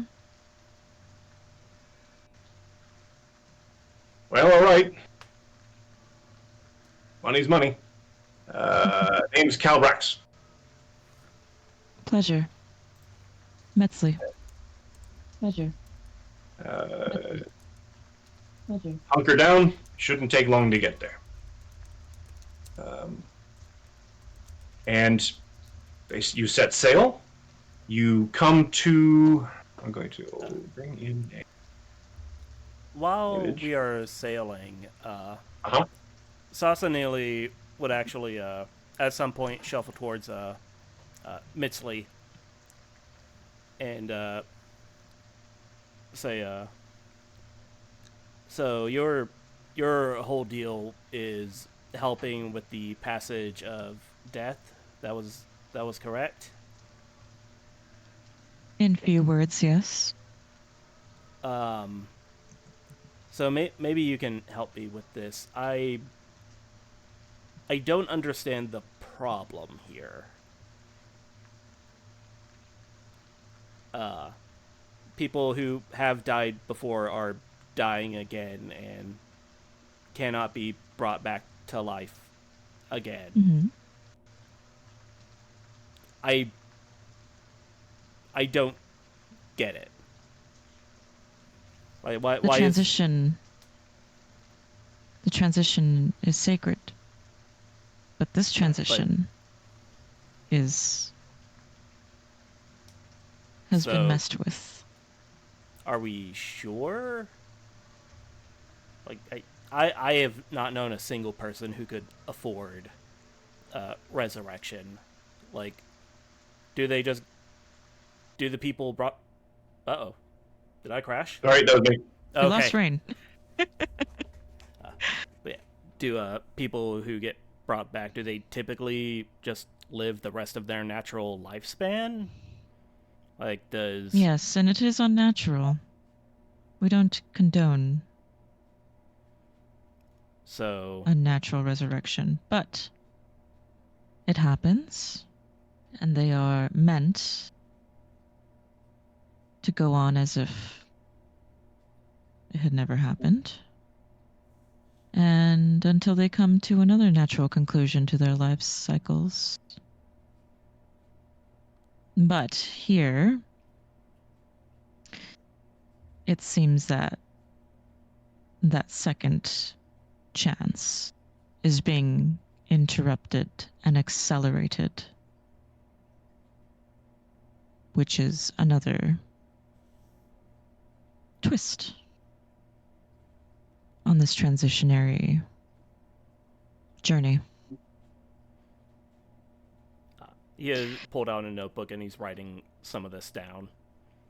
Like, he's still making, like, eye contact with you, but he's just kind of, like, writing in the notebook while doing so. He's like, so, your interest in this is an unnatural end to a unnatural continuation that should end in a natural end? Exactly. Fascinating.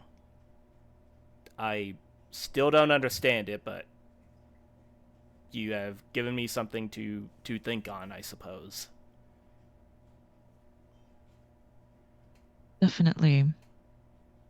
A wider picture must be seen. So Perspective of your kind. It takes millennia to understand the intricacies. But it's very hard to do so when you only have so many years to live. Yep. Still, like, sketching or writing. Scribbling. Yeah, scribbling. And it's like, so, like, are there... I don't know if you would even possibly know this, but like, are the souls like going somewhere they're not supposed to with these risen people? Like, More is like Pedro in whatever afterlife he's supposed to go to, or is he just vanished? no. It's more like when they return, their souls are being entangled by brambles, thorns that don't allow them to progress forward and are dragging them back to the same fate. Okay, so they're still going back to their, I guess, original destination of the afterlife. Like, they're not It is not off entirely being... clear yet, but I don't sense a disturbance yet that far into the process. But it's possible. And,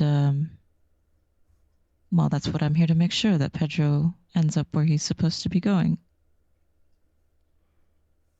Sasserine will just kind of give a nod and say like, okay, you have given me a lot of information on the matter. I do not believe I am any better versed in the subject, but I have information now.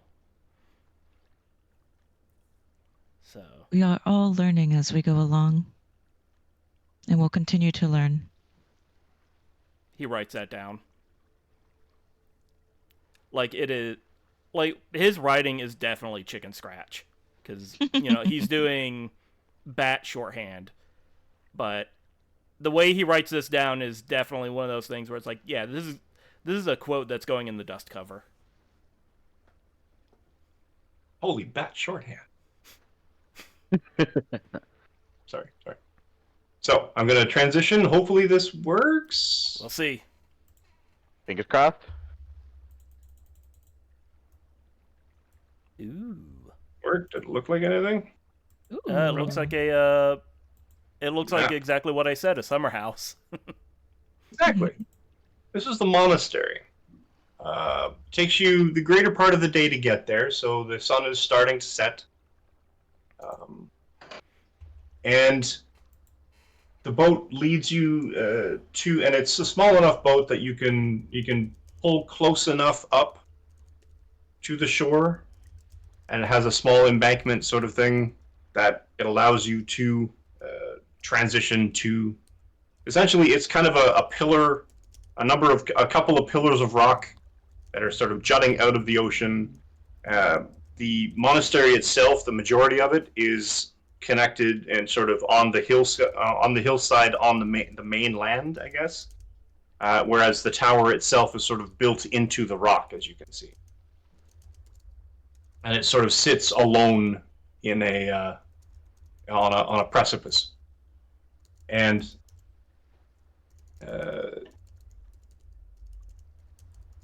not that one. Not that one. That one. Calbrax, he kind of points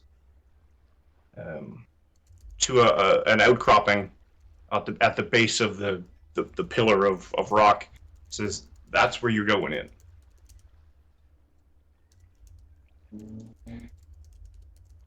I don't ask questions, but I'll be here when you get back. I may be a short distance off, so light a torch or something if it's too late to actually see you. May the gods protect you.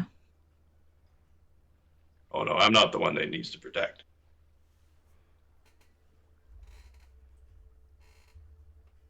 Let's hope fortune favors you. And he and his small crew start to sort of reel everything in and sort of use their big poles to sort of push off from the base of the small sand shoal. And at this point, two things. One, I would like a marching order. Sasserine in the I am gonna back. go first. Priest is behind Sathanili. No, you're in Gonna this go now. first. No. You're going ahead of me, kid. Who's first? Metzley decides to walk first. side by side Oh. with Priest. So you're back there too. Okay. Mhm. Fair. So everyone is back. Everyone is behind me. Our is getting shunted to the front whether he wants to be there or not. Or is the tank? We've decided this. I volunteer to be at first. Right? And Niveen is, I guess, the second one in. Yes. So we'll position you this way. Why do you can so put you there so you can see. You can have a little bit of anticipation of stuff further in. So I'll move you all up within 5 feet of each other. I'm going to then transition to this map.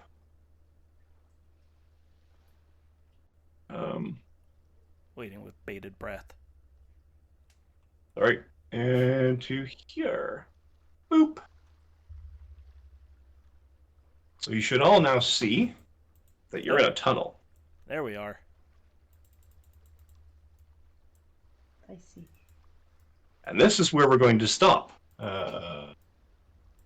Stop the music. Play that one instead. Add some creepy elements to it, because reasons. Oh? As you enter this outcropping, it leads essentially, weirdly, almost to a set of rough-cut stone steps that lead slightly down into a passage that's sort of tight in places, especially for those of you that are 7 feet tall and gangly. But you sort of sidestep when you need to and sort of move sideways. But the air is stale and fetid, and it smells of death. Mm. She's like, I'm home. Tossing, marigolds and chucking the evil eye every 5 feet. No. And this, I think, is a good spot to stop for today, because I don't want to get you into any combat. I mean, what? So You don't say. Do Do tell. in an abandoned tower? What? No. Say more. Exactly. So let us do a quick roundtable.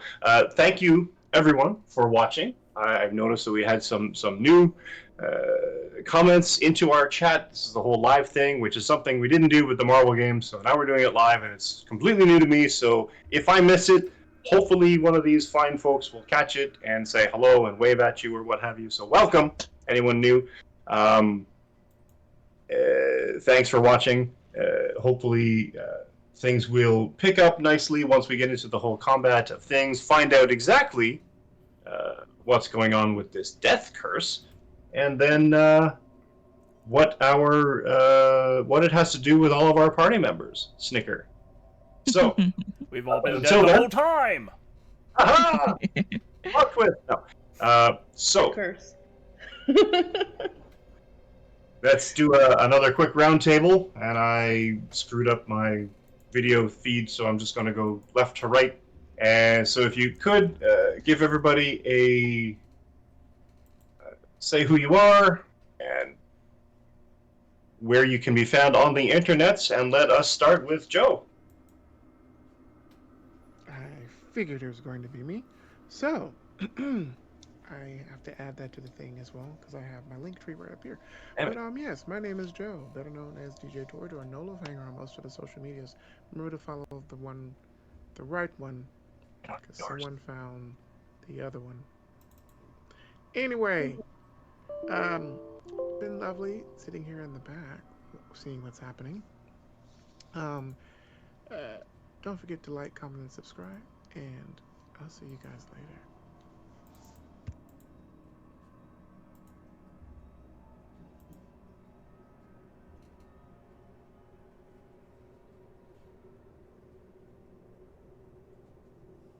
Bang! There it is. Okay, sorry. Where did... Oh, John. Sorry. John. Oh, me. Hello, I'm John. I can be found at Crims Bacon on social medias. I also run my own podcast over at Bacon Flavored Pods. And I can be found running my own game here on Would Be Heroes. It's Break, the Twilight Labyrinth. I'm also a player in Dee's game of the Gilded Age. So on and so forth. Continuing. And you can give me money and I'll do doodles. Not as good as Monica's doodles, but might be cheaper. I don't know. Probably cheaper. I don't know. I'll undercut her. Heck it. Get your sketches from whoever, as long as it's not AI. Yes, honestly, yeah. Honestly. Yeah. Night Wanderer is wondering if you've lost the googly eyes. No, they're still here. They have just He's lost waiting for you, effectiveness. If he keeps using them, then nobody will. Yeah. Then they'll lose their edge. All right, Alejandro. Hello, ladies and gentlemen. Thank you so much for watching us today. You saw me play Priest, a disturbingly tall human with a mysterious past. I've been working the entire session trying to find out a good closing catchphrase for that. Oh no. Thank you all so much for watching. If you want to see more of me, please try to find me on either YouTube or on Blue Sky at The Greedy Dragon. And please, give our stream some money so that we, the players, can get underpaid like everyone else in this capitalistic hell. Yeah. The Slender Man. Nice. Love it. I love it. All right, Francita. Hello, I'm Francita. Yes, that's me. You can find me on Blue Sky at by Francita. I'm a graphic designer, so a lot of you folks who play TTRPGs also like to design TTRPGs. So if you do that, you can hit me up and I could do layout for you, or logos, or character sheets, which are my favorite character sheets. So Logo. I did the logo of this stream, yes. And it's beautiful. Thank you. You're beautiful. Oh. All right, Monica. Hey everybody, Monica Magana here. I've been playing Metzli, the ghostly, very mysterious lady of death in our campaign. You can find me at Monica M_art on Instagram or Monica Magana art on Blue Sky. And you can check out my books and anywhere books are sold. I've got Doña Quixote, Rise of the Night, and Flight of the Witch out wherever books are given out, sold. Libraries, check it out. I've also have artwork in Kids on Bikes, the upcoming Kids in Capes. I've done artwork for D&D Beyond and Critical Role, and many other places as well, animation. So if you need artwork, it might be a little pricey, but check out my commission sheet on Blue Sky and Instagram. Oh, and I'm also playing in Steve's Vancouver by Night's Marvel Multiverse game on... We're recording that on Thursdays. I'm not sure what days we're broadcasting those, but also in Vancouver by Night's New Blood as Sophia, the vampiress. So check that out too. Yes. Plug our sister game. Vancouver by Night. Heck yeah. Reason being, Steve and I are related. Heck So, that said, hi. Thank you and welcome once again. These are our cast. These are amazing people. We've got a great story I think we're going to tell. And, yeah, thanks, Steve.